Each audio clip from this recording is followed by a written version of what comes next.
We have 5,165 cases of coronavirus in Victoria. That is 428 new cases since we last updated you. 57 of those are connected to known outbreaks, one from quarantine, and 370 of those cases are under investigation by our public health team. I'm very sad to have to inform you that there have been three further deaths, bringing the total number of fatalities, the total number of lives lost to this virus to 32 since yesterday. So the details of those individuals: there's one gentleman in his 80s, one gentleman in his 70s, and a woman in her 80s. I can offer no further information about those three tragedies, but we send our best wishes and our thoughts and prayers to their families. This will be a particularly challenging and very, very sad time for them. If any further information can be provided, then that would be a feature, I think, of the Chief Health Officer's media release later in the day. 122 Victorians are in hospital, 31 of those are receiving intensive care. Yesterday we had 24,409 tests, which is, again, a very impressive number. Very, very grateful to every Victorian who's coming forward, even with the mildest of symptoms, to get tested. As I've said so many times, but I'll keep on saying it because it is so important. That gives us the data, the certainty about where this virus is presenting, how it's moving through the community, and with those results we can trace people, make sure that people are isolating at home, make sure that people are limiting their contact with others, and also through those positive results and networks of close contacts, we can potentially provide care and medical intervention earlier than would otherwise be the case, and that can be the difference in terms of just how serious the disease presents and just how serious the health consequences are for those involved. That brings our total testing to 1,250,408 tests since January 1. Again, one of the highest testing rates anywhere in the world. I want to appeal to every single Victorian. If you have symptoms, even mild symptoms, please come forward and get tested. It's a relatively quick process. It's a simple thing in many respects, but it makes a massive difference to our collective fight against this enemy, against this virus. That intelligence, that information, that data allows us to really respond the only way we can, and that is to isolate people who have the virus, limit the number of people that they come into contact with, and therefore limit the spread of this virus. I'm deeply grateful to everyone who has been tested, and I would urge Victorians to come forward, even if you have the mildest symptoms, in order to get a test. Just in general terms, before I ask Brett to add to these comments, we are going to increase the total number of testing sites across regional Victoria. In fact, Jenny can take us through that before Brett talks about the epidemiology of the day. There'll be a number of additional test sites stood up. There's more than 50 of those already operating in regional Victoria. We do continue to see low numbers, albeit some additional cases in regional Victoria, around 5 today, further details of which will be forthcoming in that Cho media release later in the day. But they are relatively low numbers in the scheme of things, and we're comforted by that. These things can change rapidly though, and that's why additional test sites and expanded test sites are critically important. We're also standing up dedicated regional public health teams, so local squads who really can bring that intensive intervention to even the smallest number of cases, to really sit on those positive cases to make sure that they get the best public health response, that we catch them early and that we can limit their contact with other people. And I'm very grateful to those who have tested positive in regional Victoria for following those detailed quarantine rules, making sure that they stay at home, making sure that they're not spreading the virus through anything that they do. That's critically important, and again, a really significant contribution that those individuals, albeit small numbers, are making to keeping those numbers very small right across regional Victoria. That ring around Melbourne and Mitchell Shire is working in terms of reducing the spread of this virus into regional Victoria, but it can change. It can change if people don't follow the rules. It can change if people have symptoms and go about their business as if they didn't. It can certainly change if people pretend this is over because they really want it to be. That's not the situation we face. That's not the reality that we have to confront. Jenny will speak a bit more about some of those dedicated teams and the additional testing capacity in regional Victoria, so we can try and stay a step ahead of the virus as it presents outside metropolitan Melbourne. Inside metropolitan Melbourne, can I again thank every single person in metropolitan Melbourne and Mitchell Shire who's doing the right thing, making great sacrifices, staying at home, limiting their activity, following the rules. They are common sense rules, and that's the guiding principle. If you've got to ask yourself and give a whole lot of thought to whether what you're planning to do is within the rules or against the rules, the chances are it is against the rules. Common sense is what really should guide everybody. These are sacrifices. I know that no one is enjoying being in a 6-week lockdown. Those stay-at-home orders are deeply frustrating. But at the same time, they are the only tool that we have. We don't want to extend this any longer than the 6 weeks. We don't want to have to put in additional rules. And that's why we're so grateful to those who are doing the right thing, and we've got a message, a very clear message, to those who are not. Victoria Police are out there. There's been some further advice provided overnight that is essentially to assist police in doing their important work. Can I just cite one example? We saw last night some coverage of a couple of people who had travelled from Coburg to, I think, Rye on the Mornington Peninsula. That is a 200-kilometre round trip. That is not daily exercise. That is a day trip. And day trips are not on. There's nothing with that, nothing about that is compatible with staying at home. If you can walk, if you want to go for a walk, then you can go for a walk close to home. That just makes sense. Otherwise, if you're travelling literally 200-kilometre round trips, will do nothing but spread this virus. I know it's inconvenient. I'm sure people would love to go to perhaps more scenic locations, perhaps locations that they spend time at normally, but this is not a normal winter. This is not, as we approach this weekend, it is not a normal weekend. These numbers are very challenging. We've always said it would get worse before it got better.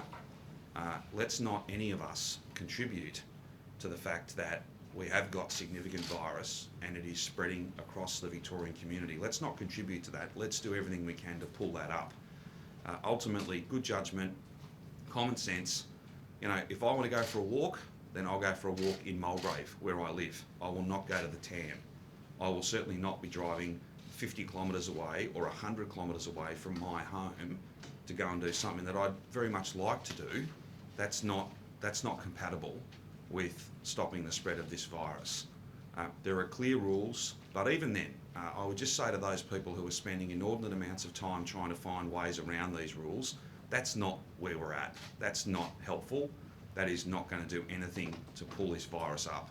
We just have to use common sense for ourselves, for our family, for our community, for every single Victorian family. And if that's not enough of a motivation, well then, to simply get out of these restrictions quicker than would otherwise be the case, let's all follow the rules and exercise good, sound, common sense, good judgment over these next 5 weeks or so. This is simple in many respects. They're small things for many people, but they do make a really big difference in the number of people who will be infected, the length of time that we will be locked down, and the likelihood or otherwise of having to add to these rules with further restrictions, further frustration, further difficulties for so many people. So please, I don't want to take away from the fact that so many people are doing the right thing, and I thank them. I thank them really clearly. We are so grateful to them.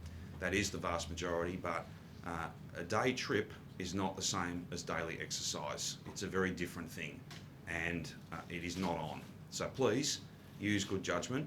Please follow the rules. That's how we'll get out of this home isolation quicker than would otherwise be the case. That's how we'll limit the spread of the virus.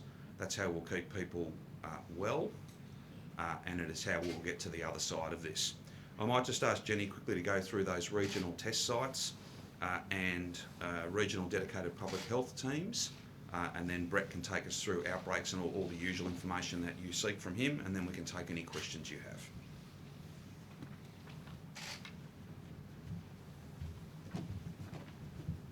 Premier, and good morning. In recent weeks, we have been seeing a steady increase in coronavirus cases across Victoria, but concentrated largely in metropolitan Melbourne. And today's numbers just demonstrate the gravity of the situation. 122 people now in hospital, 13 more than yesterday, and more people again in our intensive care units. So I do want to impress upon all Victorians the seriousness of the situation and the need to follow the rules and exercise common sense. We're keeping a very close eye on regional Victoria, and whilst the numbers in regional communities have been lower, we've had about 42 cases since the 1st of July, we're keeping a very close eye and monitoring the data on a daily basis, and it's very important that regional Victorians do not become complacent. This is why we are stepping up our ability to identify and respond to cases in regional communities. We're going to do that in a number of ways. Firstly, we'll be stepping up additional testing capacity. We have 160 different testing sites across Victoria at the moment, of which 60 of those are in regional communities, and we're looking to establish new sites or expand existing ones to make it easier for regional Victorians to get tested. So those new and expanded sites will be in a number of communities across Victoria, in Campaspe, at Echuca Regional Health, at Bass Coast Health, that is at Wonthaggi Hospital, in Greater Bendigo at La Trobe University Rural Health School, in Greater Shepparton, based at Goulburn Valley Health, in Kooyurup, based at the Kooyurup Community Centre, and also in Mildura, providing a drive-through facility there. And we'll be providing and establishing further testing sites right across Victoria, including in regional communities, in coming days and weeks. We want to encourage regional Victorians to not be complacent, to do common sense things like staying home as much as possible, but particularly if they are sick, it is vital that they stay home and they present to be tested even if they have mild symptoms. We have had some cases of people who might be commuting to Melbourne, going back to regional communities, and therefore infecting their family members. So it's important that people are aware that there are risks at the moment in regional communities, and that they need to take every step possible to keep themselves, their families and their loved ones and their entire community safe as well.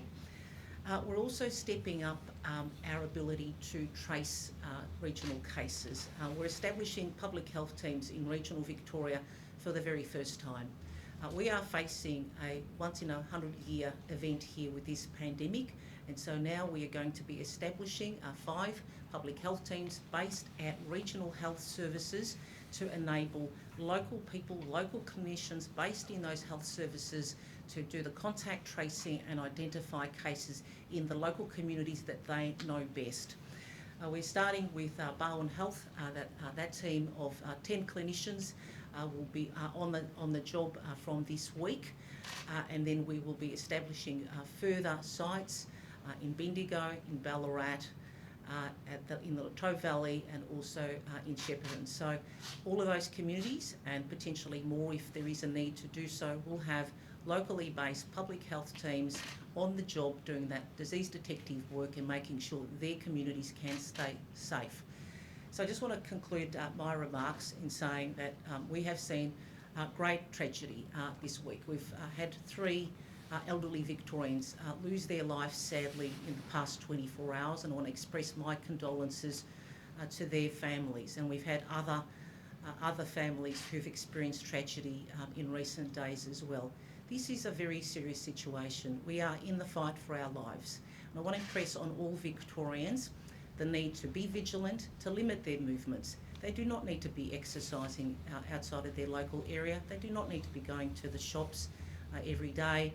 Limit your movements, follow the rules, and we will get through this. We are all in this together, and it's important that we all take this situation very, very seriously. Thank you.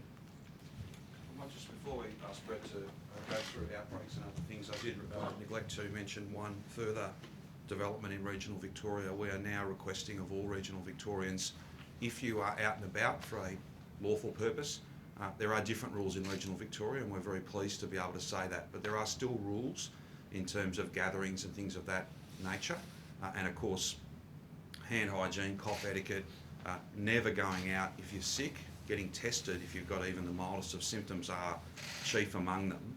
But as a precautionary measure, we are now requesting of all regional Victorians, if you are out and about and you don't believe you'll be able to maintain that 1.5 metre social distance, so if you're in an Uber or a taxi or public transport or any other setting at the shops, buying the things you need to buy when you need to buy them, if you are out and about in regional Victoria and you don't think you can maintain that social distance, then we are requesting of you that you wear a mask. That is a small thing, but it can make a really big difference in stopping the spread of this virus and keeping those low numbers in regional Victoria very low, so that we don't have to be changing the settings and the rules for regional areas of our state. That mask can be homemade, that mask can be one you've bought, that mask can take the form of simply wearing a scarf. All of these things, they never eliminate risk, but they reduce risk, and that's something that all of us should be completely focused on. The Chief Health Officer might want to speak to that in more detail, but I did neglect to mention that off the top. But now I'll ask Brett to take you through the data for the day, and then we can take any questions you have. Thanks, Premier. Certainly 428 cases, new cases, is both disappointing and concerning. We have not turned the corner here. Worse than that, 428 cases does not just represent that we've got increasing numbers day on day. There will be dozens of individuals who will require hospitalisation out of these 428 people. Tragically, there will be several who will require intensive care support, and a number of people will die. And whenever we have a day with these numbers, that is the case. So it has to turn around. I have talked for some days about a hope that numbers stabilise, but also said there is no guarantee about that. It does reflect behaviours and mobility from 10 or more days ago. And so, of course, there's a hope that these numbers stabilise in the coming days towards the end of this week. That's my hope, but no one is being complacent here, and we are all thinking about the additional measures that might be required if it doesn't turn around. We are not just banking on the idea that if we wait long enough, that number will stabilise and go down. So we have to bear in mind any additional measures that are important to help control the numbers.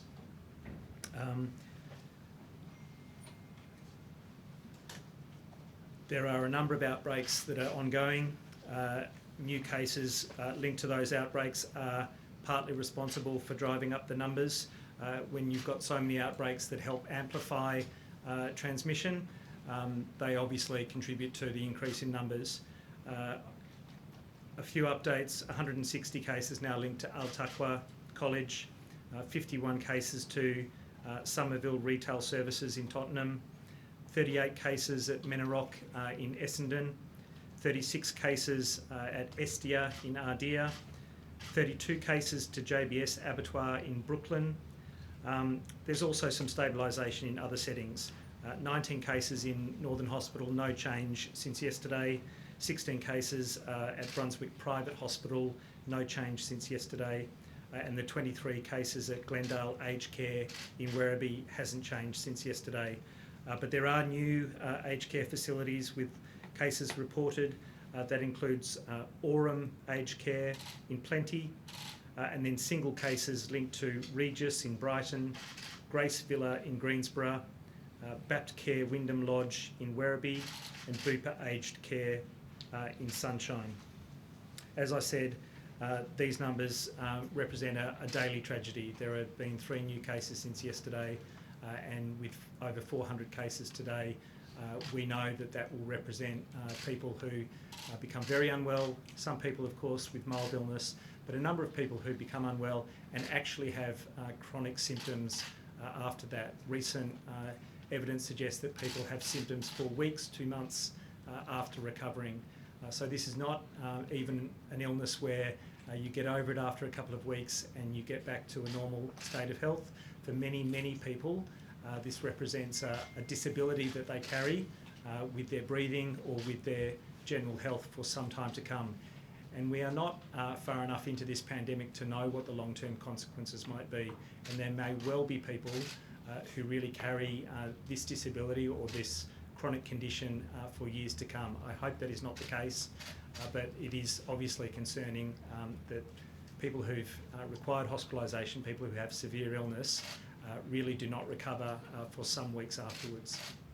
Is it time to stop all visitors to aged care centres and to actually mandating staff can't work between sessions? What we've seen from the aged care outbreaks is that it's really staff who are becoming unwell and inadvertently bringing virus into those aged care facilities. Visitors are checked very closely. There's been a significant limitation on visitors, but we're not seeing that visitors have introduced it into those facilities. There is an important element to the health of residents in seeing their loved ones and their carers. Some individuals will die when they don't see their loved ones and carers, and so there's a balance to be struck there. But I know that a lot of aged care facilities have really significantly reduced visitation. I don't think it should be a ban. I think it needs to be considered on a case-by-case basis. Were any of today's deaths linked to those aged care facilities? I guess with those clusters that you're now reporting? There's one individual who's linked to an aged care facility from today's deaths, yes. Can you talk to Menarok. So what's the total number of deaths now in Rocket? I don't know, sorry. So sorry, Brett, was that how many cases, or all three of those cases linked to Menarok? No, just one. Just one, sorry. And just further to that, you talked about the reproduction rate yesterday. Do you have that? What's the current reproduction rate? Look, there are different methods in calculating the effective reproduction number. It's very close to one, if not below one. It kind of we get a range. So there's a probability that it's below one. There's a probability that it's above one. It seems to be sitting at one from the modelling that's been done. That's reassuring. But we also have to go on the numbers we see every day. We also have to take that precautionary principle and work on the basis that we can't just sit back and expect numbers to go down because modelling tells us so. We have to accept that all models are imperfect. They've been very good at predicting the numbers week by week in Victoria to date. But we have to accept that if we see ongoing numbers, even if the modelling is telling us it should go down, we have to respond to the reality on the ground. So when we're seeing such big numbers day by day by day, even if we don't go over to the stage 4 restrictions, do you think it's now increasingly likely the 6-week lockdown is going to become longer than that? It's really hard to say how long a lockdown might be required. If people are really following the restrictions and doing the key things that we're asking of them, we've seen these numbers drive down very quickly. Through the first wave, the effective reproduction number got to 0.5, and so really cases were halving every cycle, every generation. We can do that if people are really universally following the directions. They're clearly not, though, are they? I mean, Well, you were hoping we would see improvements by now. It is early days, and we can still see, as numbers decrease, our ability to find individuals and to follow their close contacts gets greater and greater, and we can reduce those numbers on the downside much faster because it becomes more in our control when the numbers are less. But it has been a slower process. Sorry, you said you'd started thinking about the additional measures that might be required if we don't see a turnaround. Are you able to talk us through what your thinking is there and I guess what the threshold is that you're going to reach where you decide those additional measures are required?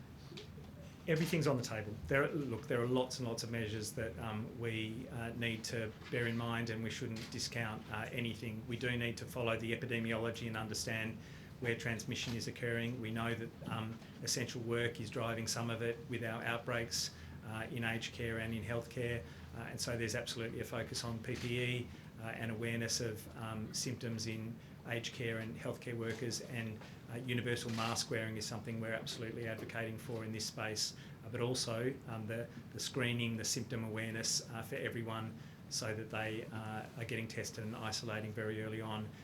There might be other workplaces that we need to look at. There might be increased compliance measures that we need to look at, but We're not there yet in terms of defining and understanding exactly what might be required or if it's required yet. Those hospitalisation numbers keep rising and rising.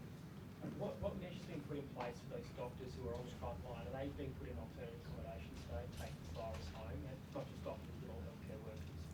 Is there enough capacity in that sort of protecting them? Yeah, I might get a minute to speak to the Hospital for Heroes program. Thank you. So we have committed to a Hotels for Heroes program, which provides the ability for healthcare workers to be provided with accommodation to keep them safe from their families, and that is if they are diagnosed or close contacts, but also if there are particular circumstances unique to that family. So, for example, there might be a family member who might be immunocompromised. We assess these matters and we do provide those healthcare workers with that accommodation to respond to these issues. Has that stepped up in the last couple of days, given that Yeah, we have had quite a few healthcare workers that we are providing this program to, and we're actually now looking at making that available to aged care workers in the private aged care sector as well. We know that they are particularly experiencing challenges at the moment, and can I just say in relation to that sector, I've been having lots of conversations with Minister Hunt and Minister Colback around the particular risks involved with private aged care in Victoria. I'm grateful for the fact that they've agreed to provide masks to the sector, given it is a federally regulated, largely federally funded sector. And the conversations we've had have been around extending that to all nursing homes in Victoria, not just in Melbourne. And as well as looking at regular testing. Now, as a Victorian government, we did provide asymptomatic testing of aged care workers earlier in the year as part of our testing blitz. We provided that testing to about 5,000 aged care workers. It did identify a small number of workers through that process. And we're working with the Commonwealth around these issues, looking at stepping that testing up with their support and assistance so that happens on a more regular basis. There are some structural, issues that present some key risks in this sector, and that is, the mobility of the workforce moving across different facilities. We know that this is, a low-paid workforce that needs to make up shifts across many different nursing homes. And as they move around, it does present a risk to the residents in that in those facilities. So just in recent days, we've had aged care workers who've worked across a number of facilities that have led to an outbreak in 4 of those aged care homes by virtue of those workers moving across those different facilities. So these are discussions that we're having with the Commonwealth. It's important that the aged care sector look to limit, the movement of the workforce, but it's important, of course, that workers don't feel that they are financially penalised through that process and effectively losing shifts. But they are issues that the sector and the Commonwealth need to look at. But we're having lots of discussions with them around these issues. These have been constructive discussions, but we don't have the levers here. This is, as I said, a Commonwealth regulated sector. And it's important that the sector understands the risks involved here if we've got workers moving across one facility. So, we are taking steps to support this sector at this time, support the workforce, and will involve all levels of government and the sector working together to address these particular risks. Would you like to see the federal government and all the private operators compensate workers for who's lost shifts so they do just stay on spot? Is that something you look, I think it's important that these conversations continue, that they work Is that with... what you've been pushing for, Minister? These are discussions that we're having around with healthcare sector unions, with the sector, with the Commonwealth around these issues. It's important that workers don't feel that they need to make a choice between putting food on the table or staying home and recovering from coronavirus. That's, as a government, we have stepped up and have provided that $1,500 hardship payment that's available to casual aged care workers working in the private aged care sector. It's important that everyone is doing their part to keep these residents safe. That $1,500 payment, is that only for workers who've been told that they have to isolate from the department? That's just not if you've got the sniffles and you Yeah. need to go to work. Yeah. So the $1,500 hardship payment that we've made available is for people who need to isolate at home because they've either tested positive or they are a close contact of someone who has been diagnosed with coronavirus. So that's available to people who don't have the ability to access leave entitlements. That would obviously apply to, casual workers who might be agency staff who don't have those type of leave entitlements. So, we are making that available to people who require that support, but these people can't access other forms of Commonwealth income support. So these are all issues that are part of our ongoing dialogue with the Commonwealth Government. This is a big challenge for Victoria at the moment. We're seeing lots and lots of outbreaks in aged care facilities. I'm very concerned as the Health Minister about those residents. We have stepped up and ensured that where residents do need clinical care and they've tested positive, they have in fact been moved to our hospitals, but we cannot have a situation where we have, all residents in private aged care facilities taking up hospital beds. It's got to be all the parties, all levels of government and the aged care sector stepping up and working to address the risks here. Brett, when we need to see a decline start to happen, like you said, you talk about lockdowns only being in place for eight days. You talk about it's not enough time yet, but when is enough time to actually see something? People every day when numbers come out to the public that lock us down, scared. When is the decline point? Certainly, we have an expectation that the things that we've put in place 2 weeks earlier should show up in the numbers. So when that 2-week period is completed, we would expect that to manifest in the numbers. So at the end of this week, we're getting very close to that.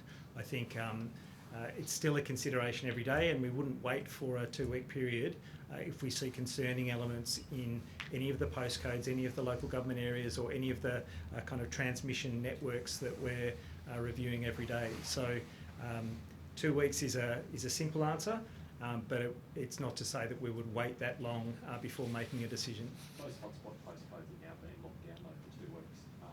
Has the behaviour moderated? Have the cases in those hotspots moderated? It doesn't appear that it has. They have and they haven't. So the mobility data suggests that it's changed very significantly across Metro Melbourne, including in the hotspot areas. So it's not as if that hasn't shifted. I've seen very significant shifts in the data for mobility in terms of the amount of time people are spending at home, how much traffic there is on the roads, and the general movement of people from Facebook and Google data that's publicly available. That said, not all postcodes have stabilised.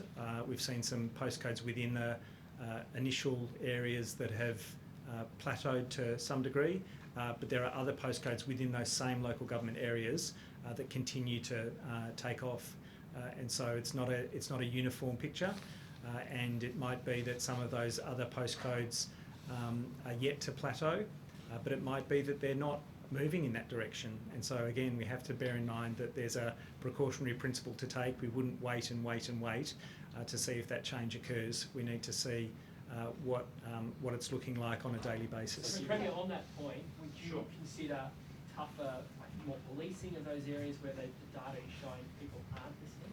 Well, what I'd say, Rich, is that this is not like a tap where you just turn it off and you go from 400 cases to 0.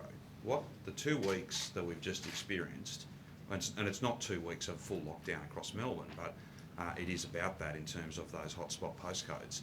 What we might be seeing is the outcome of that is instead of getting 3,000 cases a day, we're getting these sorts of numbers, and it's always difficult to measure what isn't happening, of course, but we will look at the data. We've always been driven by the data and the science of this, and if we're not seeing a stabilisation, or if we're not seeing a sense of control and a sense of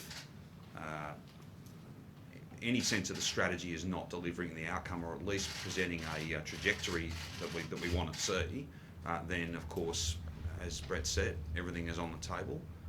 The likelihood of a longer stay-at-home lockdown, the likelihood of even more enforcement activity, the likelihood of additional rules is all in the hands of every Victorian who is living under these rules.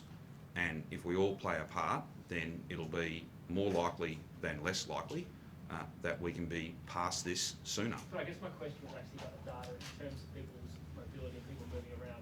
Brett was indicating that some of those postcodes aren't adhering to rules. Would you send in more police? No, I don't think that's exactly what the Chief Health Officer said. The data won't tell you necessarily a story about whether people are being compliant. It might relate to that, but it can relate to lots of other factors as well. For instance, you could have data in a given postcode that might, on just a raw look at the numbers, look particularly worse than the neighbouring postcode. It may simply be that there are half a dozen families, all of whom have got it, which could then skew your data to the point where it looks manifestly worse. So I think data's always important. The science is absolutely important. But then having a granular understanding of each of those cases, each of those households, each local area becomes really important as well. I want to see these statewide, I want to see these metro-wide and Mitchell Shire restrictions work. If we get a sense, and if the data continues to tell us for whatever reason, and this is not about a commentary on compliance or otherwise, I'll make a point about that in a moment. If the data shows that the strategy is not being as effective as quickly as we would like, then we may have to go to new rules. The best and most important contribution that every Melburnian, every Victorian can make towards that not happening, make that less likely, is to follow the rules and please come forward and get tested if you are ill. The vast majority of Victorians are doing the right thing. There are others who seem to be spending inordinate amounts of time trying to find loopholes, trying to navigate their way through a set of rules. The rules are to protect you. The rules are to serve all of us. And I just say, if you've got that question in your mind, should I be doing this? The answer almost certainly is no, you should not. And through an abundance of caution and through the sense that all of us benefit from this strategy working, so all of us have to contribute to it, please, daily exercise, that's fine. A day trip where you're literally travelling 200 kilometres, no, that is not fine. It's just not fine. You can't do that. I know that's frustrating, but that's the reality that we face. And pretending it's over because we want it to be over, that is not a strategy at all. But we have some people who are genuinely trying to do the right thing. But Yep. And I actually continue want to know- continue to thank them as often as I can, because it's making a massive difference. and they're still confused and they want to do the right thing, but they're not really sure of where they're allowed to go. Is there? But are they though? I something think a lot of people, if they pause and as the vast majority of people are, if you pause and use common sense, then you normally find the answer. Do I really need to do this? But even playing golf, like most people don't have a golf course in their suburb, but Indeed. golf's allowed. So are you allowed to go to a golf course a few Well- suburbs away? Well, if you're a member of a golf club, then obviously that membership is a relevant factor, just like a tennis club or a lawn bowls club. If they're open in wherever you would normally, or fishing or shooting, whatever it might be, these are lawful activities. They are allowed under the Chief Health Officer's rulings, orders. But at the same time, we have to retain a sense of confidence that people are doing the right thing. And all the reports back in all of those settings is people are distancing. There's a whole range of different steps that have been put in place. I suppose the point you make is a good one. There's not a golf course in every suburb, so therefore you can't play golf in every suburb. If you're a member of a club, then it's not unreasonable to travel to that club. The notion, though, that the only place you can walk is 100 kilometres away from your home, that doesn't stand any test of logic. If you can go for a walk in your local community, back to the point I made before, daily exercise and a day trip are two very different things. And I think Victorians know that. And that's why the vast majority of Victorians aren't going on 200 kilometre round trips to have a walk at the beach. They're doing different things, and I'm very grateful to them. We'll always try and provide clarity and advice, but whenever you draw a line or make a rule, there will always be some grey area. What I'm asking Victorians to do is err on the side of caution, err on the side of not pushing the rules so that you can do something that's much closer to normal than COVID normal. That's the best way I can put it. If there are individual issues that need to be adjudicated, then of course we'd always try and do that, and we try and be fair about that. It's really hard to write a comprehensive rule book for human behaviour. The best thing though, err on the side of caution. If you don't have to do it, then don't. If you can do it locally, please do it locally. And daily exercise is not the same thing as a day trip, where you are literally travelling from one side of Melbourne to the other, many, many kilometres away from your home. When you could do that activity, you could be engaged in that activity in your local postcode or close by. Again, if I was to go for a walk, then I'd go for a walk in Mulgrave where I live. I wouldn't be going to the Tan. I wouldn't be going to the far northern suburbs. I wouldn't be going to the coast. I would not be doing that because I don't need to do that. I can get that daily exercise at home. A stay-at-home order is just that, stay at home. And thank you to all those who are. It's making a big difference.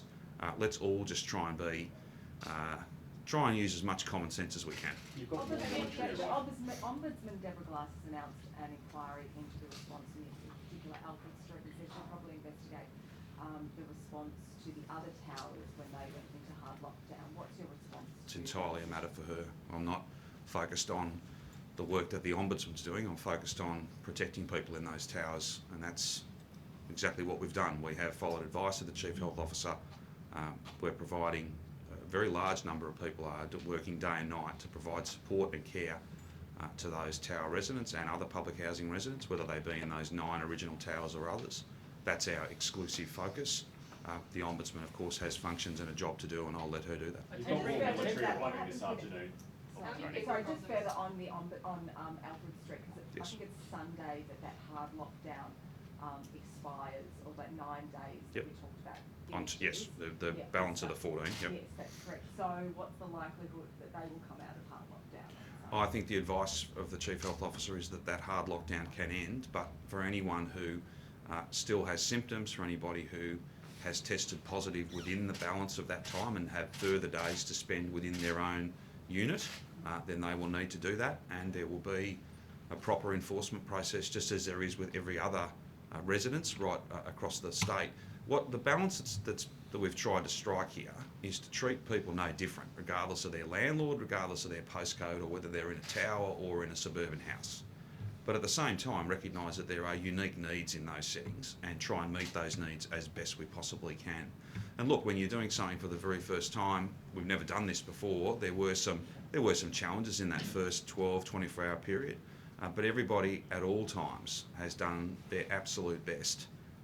That's all I can ask of emergency services, that's all I can ask of public servants, that's all I can ask of anyone, of the thousands and thousands of people that are part of the team. I'm confident that's what they've done, and they'll continue to do that. Their very, very best to support those who need it. Military arriving today. Yes, you've got more military arriving today. Yes, Given Lundy. the number of police who are now having to self-quarantine, are you expecting to need more military help to, I guess, supplement the work that not just paramedics are doing, but police as well? Well, part of the arrangement that the Prime Minister and I have is that if we need further support, then I'll ask for it, and the answer will be yes. And that's exactly as it should be. I've got no advice that that's needed now. And indeed, I think as we mentioned yesterday or the day before, Lundy, more ADF arriving, as well as more Ambulance Victoria paramedics joining the public health team, some corporate staff from some of our largest employers. That'll be a feature of each day for the foreseeable future. So I suppose we're focused on standing up those commitments that have been made, that partnership that we've already announced. If we have to add to that, though, there'll be not a moment's doubt. No one will hesitate to make sure that we've got exactly what we need. That's been a feature of our response right throughout. A temporary morgue's being set up at hospital to deal with the influx of patients. Not that I'm aware of, no. How many Just people on from international- public housing towers have actually been moved to temporary accommodation? We're hearing reports of people in those towers wanting to go and requesting to go, but apparently they've been told they can't. No, I would say to you that quite the opposite is the feedback that I've got. I'm happy to get an update for you because it does change every day, but I think there's been far more offers of relocation that people have said, no, we would prefer to isolate in place We're trying to be as respectful as we can of people's wishes. There's a whole range of different factors at play there. I'd not heard, but again, I'm happy to follow it up for you, but I'd certainly not heard the notion of people wanting to go and not being able to. We've gone to quite extraordinary lengths, family by family, using some community leaders as well, because there's a whole range of other factors at play.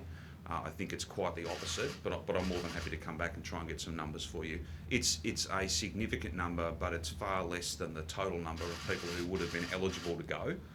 Many people have exercised the choice to isolate in their own home, and I think that's an important choice, provided that we've got a high degree of confidence that they will in fact stay away from other people, and that's the experience. Last questions, please. Just on international flights, that 14-day period of diverting them away from Melbourne is up today. What's happening on that front? No, I think that might have expired a couple of days ago, but in the interim, let's not quibble about the dates. In the interim, I have written to the Prime Minister. I think I made these announcements when I spoke about additional ADF support, indicating to him that there'll be no further international flights coming to Victoria for the foreseeable future. When you've got this much contact tracing to do, this much testing, when you've got all this work that we have to be focused on exclusively right now, that should be the centre of our focus, and it is. And given that you've had one case in hotel quarantine today, I think hotel Correct. quarantine was due to end today. There's very few left. There'll be, for instance, Lundy, there's a few crew. So when we have freight that's flown in, there'll be ones, small numbers. I can try and get you an update, but it's very, very small numbers now, because we've not had any of those large passenger arrivals, but there will from time to time.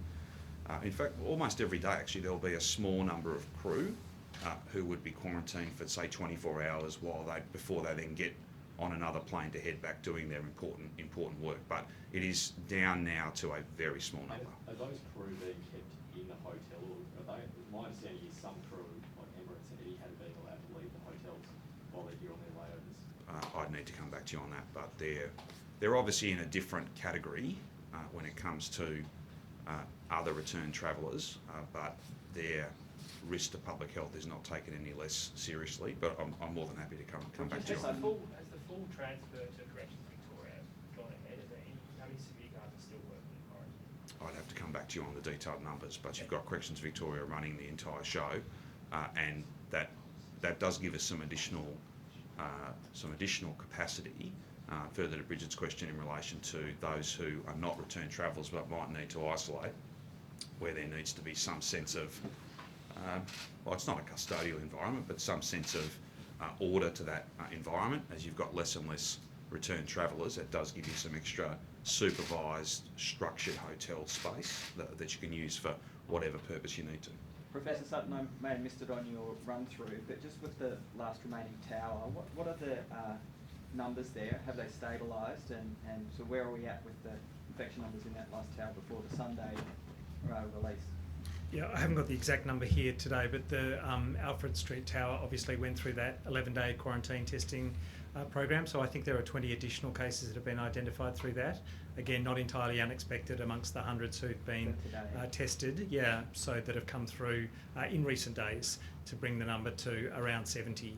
So that's it's a big number in the scheme of things, but again, I think it's been people having been exposed in the quarantine period that have turned up as positive as we've gone through that day 11 testing for everyone in quarantine. Can I just ask on genomic sequencing, obviously you released the first lot of data and you're not releasing the second lot, the most recent lot. Who's made that decision not to release that? So there hasn't been a release of data at all. I shared it with the Premier and the Premier spoke to it in terms of the announcement of the judicial inquiry. You did say you wouldn't be releasing, you made the decision not to release it because of the inquiry that's coming out. Who's made that decision? I think I clarified yesterday, it's not my data. I haven't produced it, and it belongs to Peter Doherty Institute, who's generated it. Unfortunately, they're saying they can't release the data because it's been covered by the inquiries. Yeah, their judgment, and I think it's not an unfair one, understanding that the inquiry is about to kick off and that it'll all be looked into very shortly. We're seeing in New South Wales that people are becoming infectious as soon as a day after they're contracting the virus. Are you seeing that's occurring in Victoria as well? Is that posing a risk, posing challenges for contact tracing? People can become infectious very shortly after being exposed, right up until the 14-day period. But I think the particular circumstances in New South Wales related to a very infectious individual who passed it on to a number of other people. And because of that infectious dose that they received, they've developed symptoms very quickly. So it really relates to the specifics of that outbreak in New South Wales. We'll have cases like that in Victoria, but it's all within the spectrum of what to expect. Are you able to tell us how many aged care residents have died in the second wave? I don't know, sorry, in terms of the total number, but we can get back to you. Could we get that information? Just a very Last quick- questions, please. Yes, just a quick question on New South Wales Premier. Sure. There's quite an inflammatory front page in the Daily Telegraph saying man-made disaster, suggesting this. I've barely got time to read the Melbourne newspapers, let alone to be worried about the ones in Sydney. And that's my answer to that question. And if headlines were an effective defence to this virus, well, that'd be great. That's not the circumstances we face. We've all got to follow the rules. That's why, perhaps if I can end on this, if there's no other questions, I want to thank every Victorian who is doing the right thing. It's making a massive difference. To those who aren't, please moderate your behaviour for whatever motivation you want to choose, whether it be your safety, the safety of your family, the safety of the community, or getting out of lockdown faster. I'm not too fussed what motivates you. Please do the right thing. Please moderate some of the behaviour that you've been exhibiting. If you've got any symptoms, please come forward and get tested. Can I thank the thousands and thousands of staff, who are working every day and every night doing the very best they can.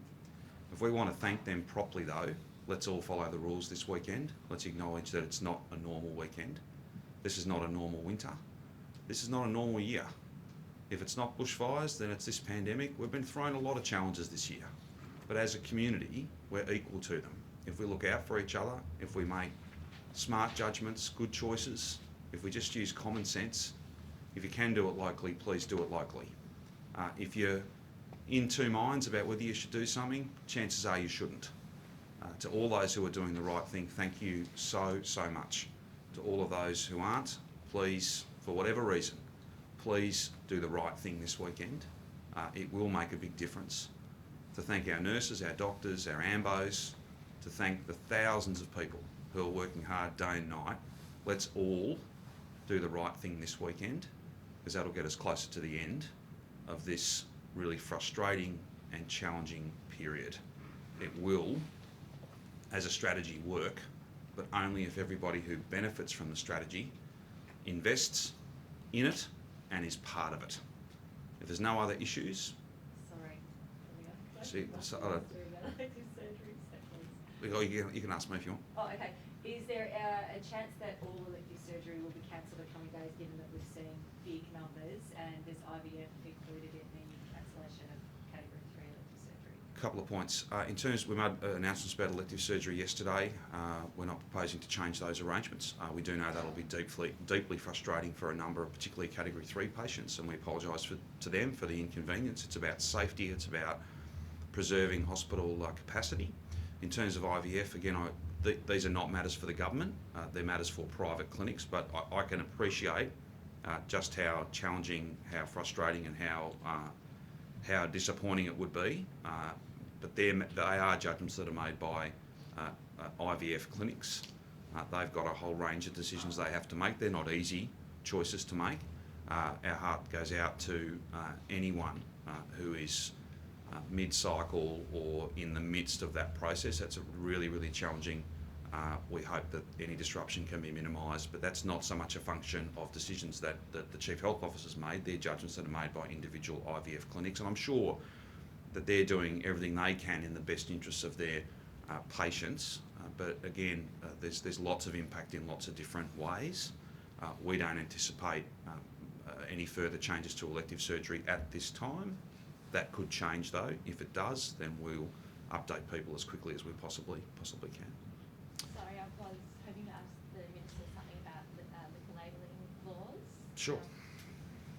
Minister, will you support the proposed changes when Health Ministers meet today, and will you be attending the meeting? Well, firstly, can I say that we acknowledge the real harm to babies of drinking whilst you're pregnant. We have received and considered the expert health advice produced by FSANS, and Victoria will be supporting more effective liquor labelling. And will you attend the meeting? As soon as I'm done here, that's my intention. Thank Thanks you. very much, everyone. Thank you. We'll see you tomorrow.